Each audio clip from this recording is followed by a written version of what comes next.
வணக்கம்.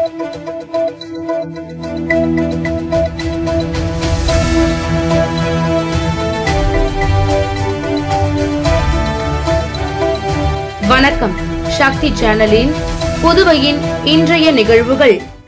ஊசுடு தொகுதிக்குட்பட்ட கோபாலன் கடை அம்மா நகர் பகுதியில் ரூபாய் 7,72,00,000 மதிப்பீட்டில் பள்ள வாய்க்காலை யூ-வடிவ கழிவுநீர் வாய்க்காலாக அமைக்கும் பணிக்கான பூமி பூஜையை முதல்வர் ரங்கசாமி தொடங்கி வைத்தார். புதுச்சேரி பொதுப்பணித்துறை நீர்ப்பாசன கோட்டம் மூலம் புதுச்சேரி மாநிலம் உழவர்கரை பகுதியில் விடுபட்ட பள்ள வாய்க்காலில் பிச்சுபிரான்பேட் லட்சுமி நகர் குறுக்கு சாலை முதல் முத்துப்பிள்ளை பாளையம் பிரதான சாலை வரை மற்றும் முத்துப்பிள்ளை பாளையத்தில் பல்வேறு குறுக்கு சாலையில் 7 குறுகிய பாலங்கள் பூர்ணமைத்தல் பணி ஆதி திராவிட நலத்திட்ட நிதியின் கீழ் கட்டுமான பணிக்கான பூமி பூஜை இன்று நடைபெற்றது. இந்த கட்டுமான பணிக்கான ஒப்பந்த மதிப்பீட்டு தொகை ரூபாய் 6,72,90,222 ஆகும். இந்த பூமி பூஜை நிகழ்ச்சியானது முதலமைச்சர் ரங்கசாமி தலைமையில் சட்டமன்ற உறுப்பினர் AK சாய்ஜி சரவணன்குமார் முன்னிலையில் நடைபெற்றது. இதில் சட்டப்பேரவைத் தலைவர் செல்வம், சட்டமன்ற உறுப்பினர் சிவசங்கர் உட்பட பொதுப்பணித்துறை தலைமை பொறியாளர் வீரசெல்வம், கண்காணிப்பு பொறியாளர் சுந்தரமூர்த்தி மற்றும் நீர்ப்பாசன கோட்ட செயற்பொறியாளர் ராதாகிருஷ்ணன், உதவி பொறியாளர் லூயி பிரகாசம், இளநிலை பொறியாளர் கணேஷ், ஒப்பந்ததாரர் குணசேகரன் மற்றும் பாஜக நிர்வாகிகள், கூட்டணி கட்சியினர், ஊர் முக்கிய பிரமுகர்கள் பலர் கலந்து கொண்டனர். மதுக்கடிப்பட்டில் பிரபல ரவுடி ஜனா என்ற ஜனார்தனனை திருப்புவனை போலீசார் சுற்றி வளைத்து துப்பாக்கி முனையில் கைது செய்தனர். புதுச்சேரியில் குற்ற சம்பவங்களை தடுக்கவும் ரவுடிகளை கட்டுப்படுத்தவும் ஆபரேஷன் திரிசூலம் என்ற திட்டம் தொடங்கப்பட்டுள்ளது. அதன்படி புதுச்சேரி சீனியர் SP கலைவாணி உத்தரவுப்படி மேற்கு பகுதி SP வம்சிதா ரெட்டி மேற்பார்வையில் Nettapakkam inspector Keerthivarman, Thirubuvanai police sub inspector Kathiresan தலைமையில் கமாண்டோ படையினர் மற்றும் கிரைம் போலீசார் அசோக், சத்தியமூர்த்தி அடங்கிய குழுவினர் கலித்திர்த்தால் குப்பம் சுடலை வீதியை சேர்ந்த பிரபல ரவுடி ஜனா என்ற ஜனார்தனன் 36 உள்பட திருபுவனை காவல் நிலைய எல்லைக்குட்பட்ட வரலாற்று குற்ற பதிவேடுகள் கொண்ட ரவுடிகளின் வீடுகளில் அதிரடி சோதனை மேற்கொண்டனர். இதில் பிரபல ரவுடி ஜனா 36 திருபுவனையில் உள்ள தொழிற்சாலைகளில் உள்ள அதிகாரிகளை மிரட்டி பணம் பறிக்க திட்டமிட்டுள்ளதாக கிடைத்த தகவலின் பேரில் அவர் தற்காலிகமாக மறைந்து வாழும் மதுக்கடிப்பட்டு கோகுல் நகர் பகுதியை சுற்றி வளைத்தனர். போலீசாரை கண்டதும் 2வது மாடியில் ஏறி தப்பிக்க முயன்ற ஜனாவை போலீசார் சுற்றி வளைத்து துப்பாக்கி முனையில் கைது செய்தனர். அவரிடம் இருந்து 3 வீச்சொருவாள், கூர்மையான கத்தி மற்றும் இரும்பு பைப்புகள், நாட்டு வெடிகுண்டு செய்ய வெடிமருந்து, ஆணி, கூழாங்கற்கள், சணல் ஆகியவை கொண்ட பையையும் போலீசார் கைப்பற்றினர். இதுகுறித்து திருபுவனை சப் இன்ஸ்பெக்டர் கதிரேசன் மற்றும் போலீசார் வழக்கு பதிவு செய்து ஜனா என்ற ஜனார்தனனை புதுச்சேரி கோர்ட்டில் ஆஜர்படுத்தி காலாப்பட்டு மத்திய சிறையில் அடைத்தனர். புதுச்சேரி முழுவதும் போலீசார் நேற்று முன்தினம் இரவு சிறப்பு வாகன சோதனையில் ஈடுபட்டு பல்வேறு போக்குவரத்து விதிமீறல்களுக்காக 224 பேர் மீது வழக்கு பதிவு செய்துள்ளனர். சாலை பாதுகாப்பை மேம்படுத்தவும் போக்குவரத்து விதிமுறைகளை உறுதிப்படுத்தவும் போலீசார் மாவட்டம் முழுவதும் நேற்று முன்தினம் இரவு சிறப்பு வாகன சோதனையில் ஈடுபட்டனர். அதில் ஒரே வாகனத்தில் 3 பேர் பயணம் செய்த 33 வழக்குகள், ஹெல்மெட் அணியாமல் வாகனம் ஓட்டியதாக 26 வழக்குகள், மொபைல் பேசிக் கொண்டு வாகனம் ஓட்டிய 1 வழக்கு, மதுபோதையில் வாகனம் ஓட்டிய 12 வழக்குகள், சரியாக பார்க்கிங் செய்யாதது, சிக்னல் ஜம்ப் செய்தது, உரிமம், வாகன ஆவணங்கள் இல்லாமல் வாகனம் ஓட்டியது உள்ளிட்ட பல்வேறு விதி மீறல்களுக்காக 141 வழக்குகள் என மொத்தம் 224 வழக்குகள் பதிவு செய்யப்பட்டன. போக்குவரத்து விதிகள் வெறும் ஆலோசனைகள் அல்ல, மாறாக நமது சாலைகளில் உள்ள ஒவ்வொரு தனிநபரின் பாதுகாப்பிற்கும் முக்கியமான வழிகாட்டுதல்கள் என்ற செய்தியை வலுப்படுத்த இந்த சிறப்பு சோதனை நடத்தப்பட்டது.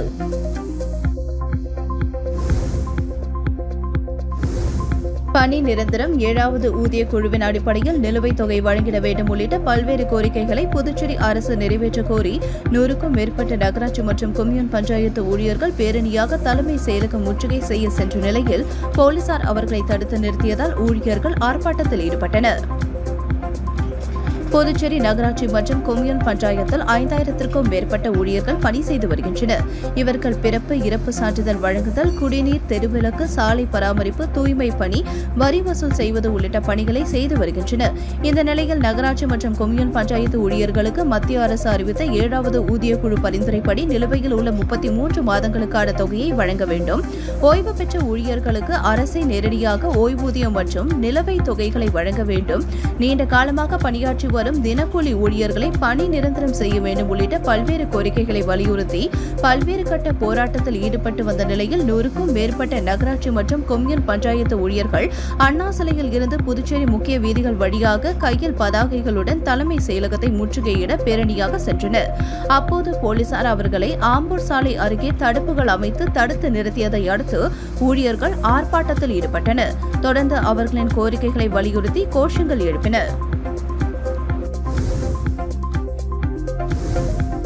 புதுச்சேரியில் நடைபெற்ற புதுச்சேரி மாநில மறுமலர்ச்சி திராவிட முன்னேற்றக் கழகத்தின் நிர்வாகிகளின் ஆலோசனைக் கூட்டத்தில் செப்டம்பர் 15ஆம் தேதி திருச்சியில் நடைபெற உள்ள பேரறிஞர் அண்ணாவின் 117வது பிறந்தநாள் மாநாட்டில் புதுச்சேரியில் இருந்து அனைத்து மதிமுகவினரும் கலந்து கொள்வது உள்ளிட்ட பல்வேறு தீர்மானங்கள் நிறைவேற்றப்பட்டன. புதுச்சேரி மாநில மறுமலர்ச்சி திராவிட முன்னேற்றக் கழகத்தின் நிர்வாகிகளின் ஆலோசனைக் கூட்டம் உருளையன்பேட்டையில் உள்ள சரஸ்வதி கலைக்கூடத்தில் அவைத்தலைவர் வ. செல்வராஜ் அவர்களின் தலைமையில் நடைபெற்றது. மாநில கழக செயலாளர் ஹேமா பாண்டுரங்கம், பொருளாளர் சந்தோஷ்குமார், மாநில துணை செயலாளர்கள் கலைவாணன், ராமசேகர், மூர்த்தி, எலிசபெத் மற்றும் தலைமை செயற்குழு உறுப்பினர்கள், பொதுக்குழு உறுப்பினர்கள், தொகுதி கழக செயலாளர்கள், அணி நிர்வாகிகள் கலந்து கொண்டார்கள்.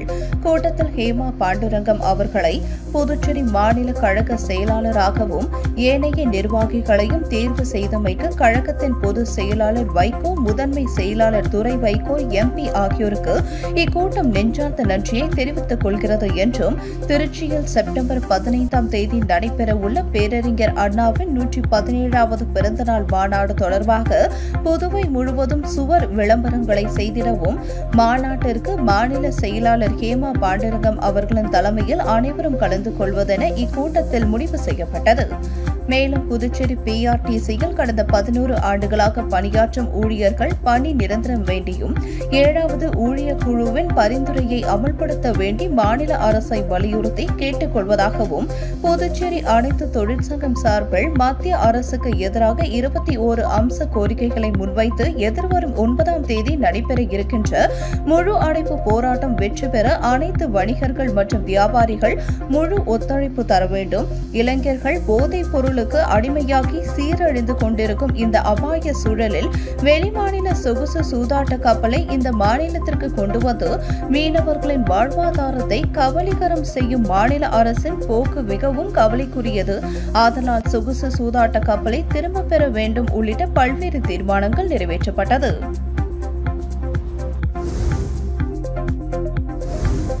திருப்புவனை தொகுதிக்குட்பட்ட சன்னியாசிக்குப்பம் கிராமத்தில் உள்ள பிடாரிக்குப்பம் காலனியில் ரூபாய் 74.39 லட்சம் ரூபாய் செலவில் சிமெண்ட் சாலைகளையும் மற்றும் எல் வடிவ வாய்க்கால்களையும் மேம்படுத்தும் பணியை தொகுதி எம்எல்ஏ அங்காளன் இன்று தொடங்கி வைத்தார். புதுச்சேரி அரசு பொதுப்பணித்துறை கட்டிடங்கள் மற்றும் சாலைகள் வடக்கு கோட்டத்தின் சார்பில் திருப்புவனை தொகுதிக்குட்பட்ட சன்னியாசிக்குப்பம் கிராமத்தில் அமைந்துள்ள பிடாரிக்குப்பம் காலனியில் சேதமடைந்த சிமெண்ட் சாலைகள் மற்றும் எல் வடிவ வாய்க்கால்களையும் சிமெண்ட் கான்கிரீட்டால் மேம்படுத்துவதற்கான பூமி பூஜை விழா இன்று காலை நடந்தது. விழாவிற்கு திருப்புவனை தொகுதி எம்எல்ஏ ப. அங்காளன் தலைமையேற்று பூமி பூஜை செய்து பணியை தொடங்கி வைத்தார். விழாவிற்கு புதுச்சேரி பொதுப்பணித்துறை கட்டிடங்கள் மற்றும் சாலைகள் வடக்கு கோட்ட செயற்பொறியாளர் ஆர். கண்ணன், உதவி பொறியாளர் கே. சீனிவாச மண்ணாடிப்பட்டு கொம்யூன் பஞ்சாயத்து ஆணையர் வே. எழில்ராஜன் ஆகியோர் முன்னிலை வகித்தனர். உதவி பொறியாளர் மல்லிகார்ஜுனன், இளநிலை பொறியாளர்கள் தேவேந்திரன், கிருபாகரன், பாஸ்கர் மற்றும் கிராம பொதுமக்கள், சட்டமன்ற உறுப்பினரின் ஆதரவாளர்கள் உட்பட பலர் கலந்து கொண்டனர். பொதுமக்கள் தங்களது வங்கிக் கணக்கு மற்றும் சிம் கார்டுகளை யாருக்கும் கொடுக்க வேண்டாம் என புதுச்சேரி சைபர் போலீசார் எச்சரிக்கை விடுத்துள்ளனர். இதுகுறித்து சைபர் கிரைம் இன்ஸ்பெக்டர் தியாகராஜன் வெளியிட்டுள்ள செய்திக்குறிப்பில், இணைய வழி மோசடிக்காரர்களுக்கு அதிக பணம் பரிவர்த்தனை செய்ய வங்கிக் கணக்குகள் தேவைப்படுவதால் சமூக வலைதளங்கள் மூலம் பொதுமக்களை தொடர்பு கொண்டு அவர்கள் கொடுக்கும் வங்கிக் கணக்கிற்கு கமிஷன் தருவதாக ஆசை வார்த்தை கூறுகின்றனர். இதை நம்பி பொதுமக்கள் யாரும் உங்களுடைய வங்கிக் கணக்கு மற்றும் சிம் கார்டு போன்றவற்றை யாருக்கும் கொடுக்கக்கூடாது. மேலும் பொதுமக்கள் தங்களது ஆவணங்களை பயன்படுத்தி வங்கிக் கணக்குகளை துவக்கி கொடுக்க வேண்டாம். உங்களுடைய வங்கிக் கணக்கில் வரும் பணத்திற்கு கமிஷன் தருகிறோம் என்று யாராவது கேட்டால் இதை நம்பி உங்களுடைய வங்கிக் கணக்கு மற்றும் சிம் கார்டை வழங்க வேண்டாம். அவ்வாறு பொதுமக்கள் கொடுக்கும் வங்கிக் கணக்கு மற்றும் சிம் கார்டுகள் ஆகியவற்றை பயன்படுத்தி சைபர் மோசடிக்காரர்கள் பல்வேறு பண மோசடியில் ஈடுபட்டு வருகின்றனர். இதனால் உங்களுடைய பெயரிலான வங்கிக் கணக்கு மற்றும் சிம் கார்டுகள் பயன்படுத்தப்படுவதால் மோசடியில் உங்களுக்கும் தொடர்பு உடையதாக கருதப்படும். அதன் அடிப்படையில் உங்கள் மீதும் சட்டப்படி கடுமையான நடவடிக்கை எடுக்கப்படும் என எச்சரிக்கை குறிப்பிடப்பட்டுள்ளது.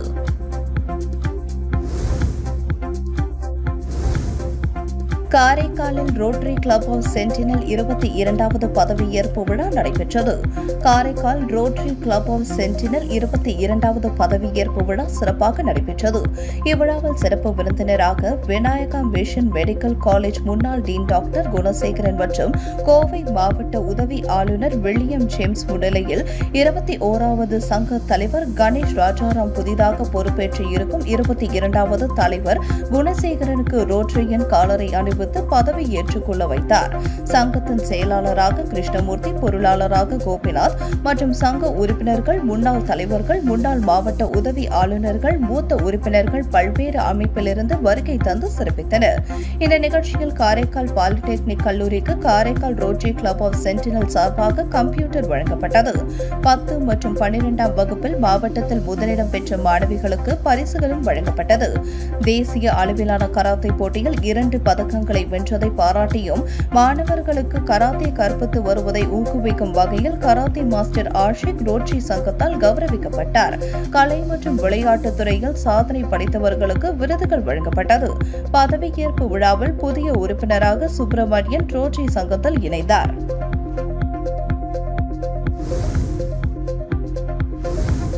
என்ஆர் காங்கிரஸ் பாஜக அரசு அரசியலில் மிகப்பெரிய ஊழல் செய்கின்றன என புதுச்சேரி மாநில மகளிர் காங்கிரஸ் தலைவி நிஷா தெரிவித்துள்ளார். இது தொடர்பாக செய்தியாளர்களிடம் பேசிய அவர், புதுச்சேரியில் ஆளும் என்ஆர் காங்கிரஸ் பாஜக கூட்டணி ஆட்சியில் ரெஸ்டோ பார், நில அபகரிப்பு, குண்டர்கள், பெண்களுக்கு பாதுகாப்பின்மை, காசினோ, அரிசி ஊழல் போன்ற பிரச்சினைகள் உள்ளன.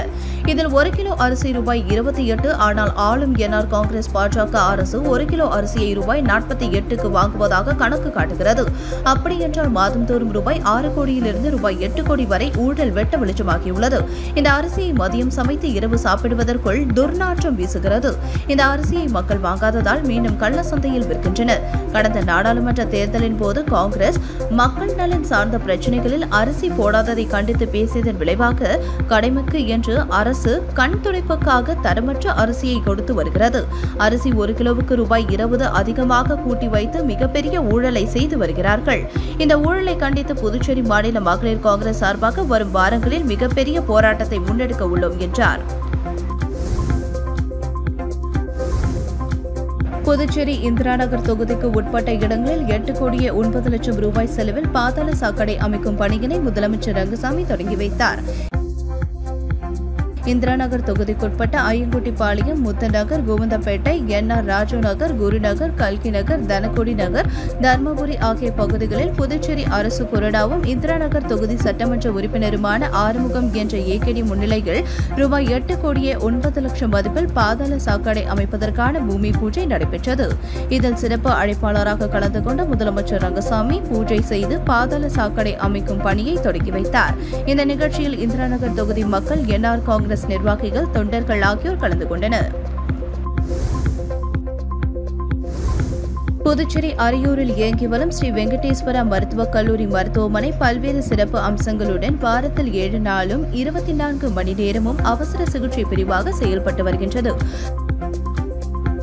மேலும் சிறப்பு சேர்க்கும் வகையில் பல கோடி ரூபாய் செலவில் மருத்துவமனை வளாகத்தில் புதிதாக அமைக்கப்பட்டுள்ள சூப்பர் ஸ்பெஷாலிட்டி மருத்துவமனை 8 மாடிகளை கொண்ட முழுவதும் குளிர்சாதனம் செய்யப்பட்ட சூட் போன்ற அறைகளுடன் பல்வேறு மருத்துவ பிரிவுகள், பார்மசி பிரிவுகள், இரத்த பரிசோதனை உள்ளிட்ட ஆய்வு கூடங்கள் அமைக்கப்பட்டுள்ளன. இந்த மருத்துவமனைக்கு பல்வேறு சிகிச்சைகளை பெறுவதற்கு வருகின்ற நோயாளிகள் உள்ளிருப்பு நோயாளிகளாக தங்கியிருந்து 24 மணி நேர மருத்துவர்கள் கண்காணிப்பில் இருந்து சிகிச்சை பெற்று செல்வதற்கு நவீன வசதிகளுடன் நோயாளிகள் பயன்பெறும் வகையில் அனைத்து வசதிகளுடன் கூடிய அறைகள் திறப்பு விழா மருத்துவமனை வளாகத்தில் நடைபெற்றது. இந்த நிகழ்ச்சியில் ஸ்ரீ வெங்கடேஸ்வரா கல்வி குழுமத்தின் தலைவர் ராமச்சந்திரன் கலந்து கொண்டு குத்து விளக்கினை ஏற்றி வைத்து சூப்பர் ஸ்பெஷாலிட்டி நோயாளிகள் உள்ளிருப்பு மருத்துவ சிகிச்சை அறைகளை திறந்து வைத்தார். இந்த நிகழ்ச்சியில் கல்வி குழுமத்தின் முதன்மை இயக்க அதிகாரி டாக்டர் வித்யா, இயக்குநர் டாக்டர் ரத்னசாமி, மருத்துவமனையின் மருத்துவ கண்காணிப்பாளர் டாக்டர் ஜோசப் ராஜ், துணை மருத்துவ கண்காணிப்பாளர் டாக்டர் சுரேஷ், டாக்டர் ராஜசேகர், பொது மேலாளர் சவுந்தரராஜன் ஆகியோர் முன்னிலை வகித்து சூப்பர் ஸ்பெஷாலிட்டி மருத்துவமனையின் சிறப்புகள் குறித்து பேசினார்கள். இந்த நிகழ்ச்சியில் வெங்கடேஸ்வரா மருத்துவக் கல்லூரி மருத்துவமனையின் தலைமை பேராசிரியர்கள், துணை பேராசிரியர்கள், தலைமை மருத்துவர்கள், துணை மருத்துவர்கள், செவிலியர்கள், அலுவலக அதிகாரிகள், ஊழியர்கள் என பலர் கலந்து கொண்டனர். பிஆர்க் படிப்பிற்கு விண்ணப்பிக்கலாம் என சென்டாக் அறிவித்துள்ளது. நீட் அல்லாத படிப்புகளுக்கு தரவரிசை பட்டியல் வெளியிட்டுள்ள சென்டாக் பிஆர்க் படிப்பிற்கும் விண்ணப்பம் வரவேற்றுள்ளது. ஆர்வமுள்ள மாணவர்கள் வரும் 11ஆம் தேதி வரை சென்டாக் இணையதளத்தில் விண்ணப்பிக்கலாம். ஏற்கனவே நீட் அல்லாத படிப்புகளுக்கு விண்ணப்பித்துள்ள மாணவர்கள் JEE ஸ்கோருடன் விண்ணப்பிக்கலாம். இதேபோல் கட்டடக்கலை தேசிய திறன் தேர்வான நாட்டா தேர்வு எழுதிய மாணவர்களும் அதற்கான மதிப்பெண்ணுடன் விண்ணப்பிக்கலாம். இத்தகவலை சென்டாக் ஒருங்கிணைப்பாளர் அமன் சர்மா தெரிவித்துள்ளார். போலி ஆன்லைன் வர்த்தகத்தில் முதலீடு செய்து 2 பேர் ரூபாய் 7.72 லட்சம் மோசடி கும்பலிடம் எழுந்துள்ளனர். வெள்ளையனூரை சேர்ந்த ஆண் நபரை தொடர்பு கொண்ட மர்ம நபர் ஆன்லைன் வர்த்தகத்தில் முதலீடு செய்வது தொடர்பான வாட்ஸ்அப் குரூப்பில் இணைந்துள்ளார். அதில் வர்த்தகத்தில் எவ்வாறு முதலீடு செய்வது என விளக்கம் அளிக்கப்பட்டுள்ளது. இதை நம்பிய அவர் மர்ம நபர் தெரிவித்த வர்த்தகத்தில் 3,96,500 ரூபாய் முதலீடு செய்துள்ளனர். அதன் மூலம் அந்த லாப பணத்தை எடுக்க முயன்ற போது முடியவில்லை. அதன் பிறகே போலி வர்த்தகத்தில் முதலீடு செய்து மோசடி கும்பலிடம் பணத்தை இழந்தது தெரியவந்தது. இதேபோல் வெள்ளையனூரை சேர்ந்த மற்றொரு ஆண் நபர் போலி ஆன்லைன் வர்த்தகத்தில் 3,76,350 ரூபாய் முதலீடு செய்து ஏமாற்றியுள்ளார். லாசப்பட்டியை சேர்ந்த பெண் ஒருவர் இன்ஸ்டாகிராமில் வந்த விளம்பரத்தை பார்த்து 56,995 ரூபாய்க்கு லேப்டாப் ஆர்டர் செய்துள்ளார். ஆனால் இதுவரையில் லேப்டாப் வீட்டிற்கு வரவில்லை. இதேபோல் வெள்ளையனூரை சேர்ந்த பெண் ஒருவர் 17,000 ரூபாய் ஆன்லைனில் லேப்டாப் ஆர்டர் செய்து ஏமாந்துள்ளார். அரியாங்குப்பத்தை சேர்ந்த ஆண் நபர் ஆன்லைனில் 5,000 ரூபாய்க்கு விளையாட்டுப் பொருட்கள் ஆர்டர் செய்தும், புதுக்குப்பத்தை சேர்ந்த ஆண் நபர் 30,500, புதுச்சேரியை சேர்ந்த பகுதி நேர வேலையாக ஆன்லைனில் முதலீடு செய்த 59,000 என 7 பேர் 9,41,345 ரூபாய் ஏமாந்துள்ளனர். இதுகுறித்த புகாரின் பேரில் புதுச்சேரி சைபர் கிரைம் போலீசார் வழக்கு பதிந்து விசாரித்து வருகின்றனர். அகில இந்திய சிலம்பம் சம்மேளனத்தின் வழிகாட்டுதல் படி புதுச்சேரி சிலம்பம் மற்றும் அடிமுறை சங்கத்தின் 5வது மாநில பயிற்சி முகாம் மாகூர் பாரதி அரசு மேல்நிலைப் பள்ளியில் சிறப்பாக நடைபெற்றது. புதுச்சேரியின் பல பகுதிகளில் இருந்து சிலம்ப வீரர்கள் இந்த பயிற்சி முகாமில் பங்கேற்றனர். மாகூர் கரிகால சோழன் சிலம்பாட்ட கழகம், வெள்ளியனூர் வாந்தியத்தேவன் கலைக்கூடம், திருக்காஞ்சி நரிமேடு இளைஞர் நற்பணி மன்றம், புதுச்சேரி வள்ளுவர் மன்றம், கோரிமேடு வீர ஆஞ்சநேயர் கலைக்கூடம், போர்க்கலை பயிற்சி கூடம், ஆரோவில் ஷீவு பவுண்டேஷன் ஆகிய சிலம்ப பள்ளிகளின் 130க்கும் மேற்பட்ட வீரர் வீராங்கனைகள் பங்கேற்றனர். பயிற்சியில் பங்கேற்ற வீரர்கள் அடுத்த மாதம் பாகூரில் நடக்கும் மாநில அளவிலான சிலம்பம் போட்டியில் பங்கேற்பர்.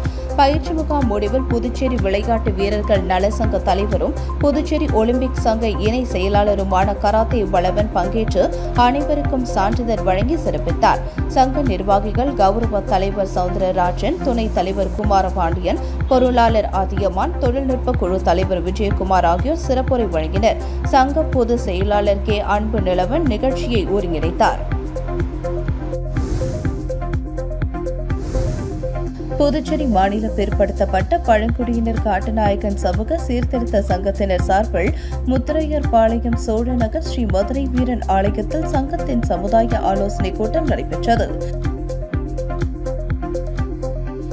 இந்த கூட்டத்தில் புதுச்சேரி அரசு மூலமாக இந்திய அரசியல் அமைப்பு சட்டத்தின்படி மத்திய அரசின் பழங்குடியினர் பட்டியலில் சேர்ப்பது குறித்து கடந்த 2023ஆம் ஆண்டு ஜூலை 11ஆம் தேதி 4 சமுதாய மக்களையும் ஆய்வு செய்து வேண்டிய ஆதாரங்களை இணைத்து கோப்புகள் மத்திய அரசிடம் அனுப்பப்பட்டுள்ளது.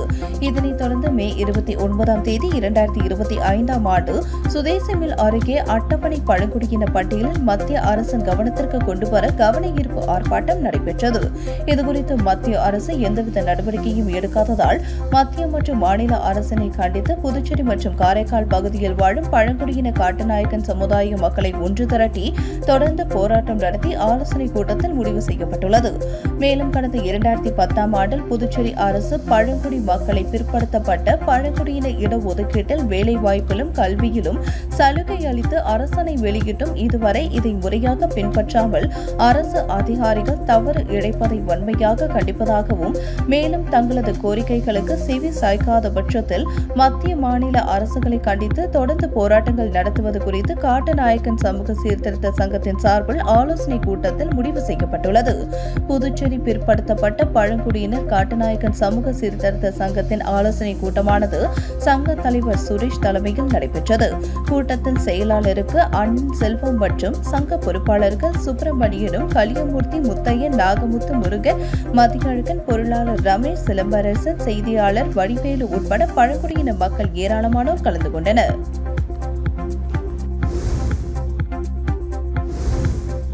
பிள்ளைச்சாவடி ஸ்ரீ கங்கை அம்மன் ஆலய மகா கும்பாபிஷேக விழாவில் துணைநிலை ஆளுநர் கைலாஷ்நாதன், அர்ஜுனகுமாரி அறக்கட்டளை நிறுவனர் செந்தில் உட்பட திரளான பக்தர்கள் கலந்து கொண்டு சுவாமி தரிசனம் செய்தனர்.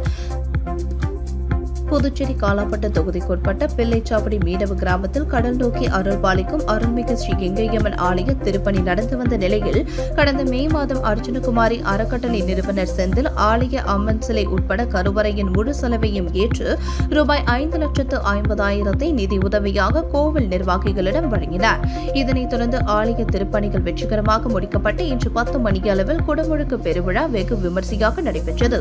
விழாவில் துணைநிலை ஆளுநர் கைலாஷ்நாதன் மற்றும் அர்ஜுனகுமாரி அறக்கட்டளை நிறுவனர் செந்தில் ஆகியோர் சிறப்பு விருந்தினராக கலந்து கொண்டு குடமுழுக்கு பெருவிழாவை மிக சிறப்பாகவும் கோலாகலமாகவும் நடத்தி வைத்தனர்.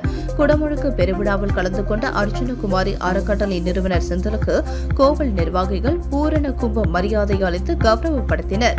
இந்த கும்பாபிஷேக விழாவில் பிள்ளைச்சாவடி, காலாப்பட்டு மற்றும் தமிழக பகுதிகளைச் சேர்ந்த ஆயிரக்கணக்கான பக்தர்கள் கலந்து கொண்டு சுவாமி தரிசனம் செய்தனர். பத்திரிகை செய்தி. லீ புதுச்சேரி ஹாக்கி சங்கத்தின் சார்பாக 15வது ஜூனியர் ஆண்கள் மற்றும் பெண்களுக்கான மாநில அளவிலான சாம்பியன் கோப்பை போட்டி ஜூலை 2 முதல் ஜூலை 6 வரை ஆச்சாரியா பொறியியல் கல்லூரி மைதானத்தில் நடைபெற்றது. தொடக்க நிகழ்ச்சியில் லீ புதுச்சேரி ஹாக்கி சங்கத்தின் சேர்மன் திரு லட்சுமி நாராயணன் தலைமை தாங்கினார்.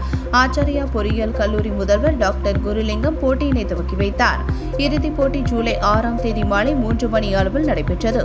பெண்கள் பிரிவில் ஜேம்ஸ் ஹாக்கி கிளப் அணி முதல் பரிசும், மேஜர் தயாச்சந்த் ஹாக்கி கிளப் அணி 2ஆம் பரிசும், புதுவை ஹாக்கி கிளப் அணி 3ஆம் பரிசு வென்றனர். ஆண்கள் பிரிவில் வெட்ரான் ஹாக்கி கிளப் அணி முதலிடத்தையும், ஜேம்ஸ் ஹாக்கி கிளப் அணி 2ஆம் இடத்தையும், ஒலிம்பியன் பெருமாள் ஹாக்கி கிளப் அணி 3ஆம் இடத்தையும் பிடித்தனர். பின்னர் நடைபெற்ற பரிசளிப்பு நிகழ்ச்சியில் மூத்த பயிற்சியாளர் டாக்டர் எஸ் பழனி நோக்க உரையாற்றினார். சங்கத்தின் தலைவர் டாக்டர் இ குமரேசன் தலைமை உரையாற்றினார். சங்கத்தின் செயலர் திரு எஸ் அன்பழகன் சாம்பியன் கோப்பை போட்டியின் செயல் அறிக்கை வாசித்தார். சர்வதேச ஹாக்கி விளையாட்டு வீரர் திரு ஜி செந்தில்குமார் வாழ்த்துரை வழங்கினார். சிறப்பு விருந்தினர் திரு மோகன்குமார், விளையாட்டுக்கு புரவலர், சமூக ஆர்வலர் அவர்கள் வெற்றி பெற்ற அணிகளுக்கு சாம்பியன் கோப்பையை வழங்கி பரிசளித்து சிறப்பித்தார்.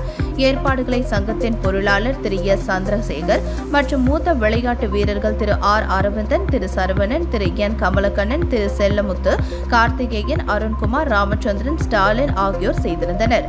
திரு அரவிந்தன் அவர்கள் நன்றியுரை வழங்கினார்.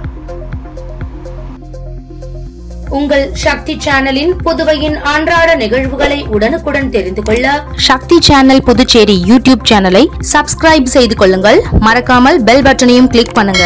ஷேர் பண்ணுங்க, லைக் பண்ணுங்க. உங்கள் சக்தி சேனல்.